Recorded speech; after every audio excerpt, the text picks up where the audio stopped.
तो यहाँ उनका स्वागत किया जा रहा है। जहां पर सचिन के परिवार में वो पहुंची हैं, वहां आस पड़ोस के लोग भी उनका स्वागत कर रहे हैं। भले ही वहां ही से शिकायत गई थी, किसी पड़ोसी ने शिकायत की जब ये पूरा मामला खुला है, लेकिन सवाल क्या उठ रहे हैं वो आपको बताती हूँ। क्यों सीमा के हिंदुस्तान आने के पीछे साजिश की बात और जासूसी की बात उठ रही है, क्योंकि सवाल ये है कि क्या सीमा हैदर कोई जासूस है, ये सवाल उठ रहे हैं। गैर कानूनी तरीके से एंट्री सीमा ने क्यों ली, बिना कागज पत्तर के क्यों हिंदुस्तान और कैसे आई, आईएसआई के हनी ट्रैप में क्या सचिन को फंसाया गया, ये सवाल भी उठ रहा है। मेरे साथ अभी कुछ एक्सपर्ट जुड़ने वाले हैं, वो भी इस पर अपनी राय रखेंगे। सीमा का भाई पाकिस्तान आर्मी में है, अब इससे ये शक और पुरजोर हो रहा है और 2 महीने बाद ये पूरी परत खुली है, इसीलिए भी सवाल उठ रहे हैं। 2 देशों के बॉर्डर सीमा ने कैसे पार किए, क्योंकि सीमा पाकिस्तान से दुबई और दुबई से नेपाल फिर हिंदुस्तान आई है।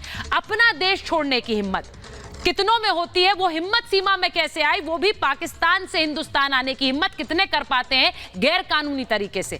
पाकिस्तानी अच्छी हिंदी कैसे बोलती हैं, सवाल ये भी उठ रहा है, क्योंकि सीमा बहुत अच्छी हिंदी बोल रही हैं। उनकी भाषा सुनकर आपको लगेगा भी नहीं कि वो इस मुल्क की नहीं है। फोन और सिम कार्ड्स क्यों बदलती रही सीमा, ये सवाल भी उठ रहा है, क्योंकि उन्होंने अपना पाकिस्तान का सिम इस्तेमाल नहीं किया।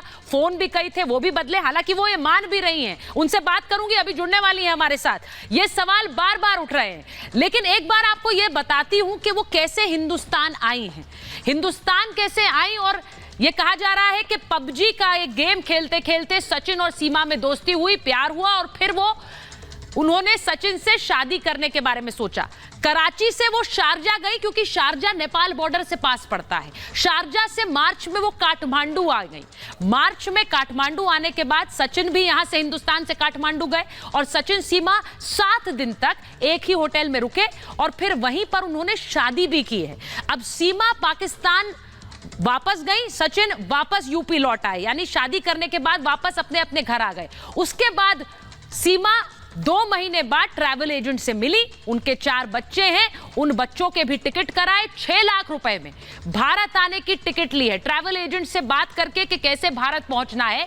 12 लाख में सीमा ने पाकिस्तान में अपनी जमीन बेची और उसके बाद वहीं से ये पैसा आया। अब सवाल ये भी उठ रहा है, इतना सारा पैसा कैसे आ गया, तो ये वो तर्क दे रही है कि उनके पास जमीन थी, वो बेच दी। टूरिस्ट वीजा से वो नेपाल पहुंची और नेपाल से जैसा कि वो कह रही है कि वो सीधे आ गई हिंदुस्तान, क्योंकि वहां कोई रोक टोक नहीं थी, कोई चेकिंग नहीं थी। तो नेपाल के रास्ते भारत में एंट्री ली और बस से दिल्ली फिर नोएडा पहुंची, जहां सचिन उनका इंतजार कर रहे थे। तो ये पूरा सफर है, इस पर कई सारे सवाल उठ रहे हैं। कई सारे सवाल उठ रहे हैं, लेकिन मैं आपको बताऊं कि सचिन और उनकी पत्नी, अब सचिन, क्योंकि सीमा कह रही है उनका नाम अब सीमा सचिन है, सीमा हैदर नहीं है।